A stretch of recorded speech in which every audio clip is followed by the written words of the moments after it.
2024-25 ఆర్థిక సంవత్సరంలో బీజేపీకి 6,655 కోట్ల రూపాయల విరాళాలు అందాయి.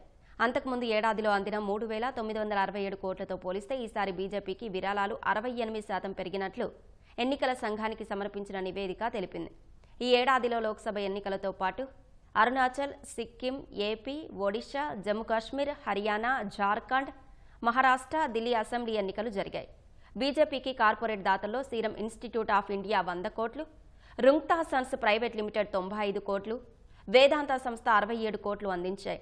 కాగా ఈ ఏడాది కాంగ్రెస్ పార్టీకి 522.13 కోట్లు మాత్రమే అందాయి. అంటే 23-24తో పోల్స్తే 43% విరాళాలు తగ్గాయి. తృణమూల్ కాంగ్రెస్కు గతసారి 618 కోట్ల విరాళాలు అందగా ఈసారి 184 కోట్లకు పడిపోయాయి. తెలంగాణలోని బీఆర్ఎస్కు 15.9 కోట్లు మాత్రమే అందాయి. ఇది గతంలో పొందిన 580 కోట్లతో పోలిస్తే భారీ తగ్గుదల.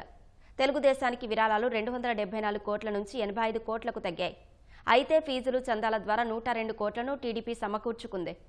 బిజు జనతాదళ్ విరాళాలు 246 కోట్ల నుంచి 60 కోట్లకు పడిపోయాయి. ఇందుకు విరుద్ధంగా ఆమ్ ఆద్మీ పార్టీ విరాళాలు 22.1 కోట్ల నుంచి ఈసారి 39.2 కోట్లకు పెరిగాయి.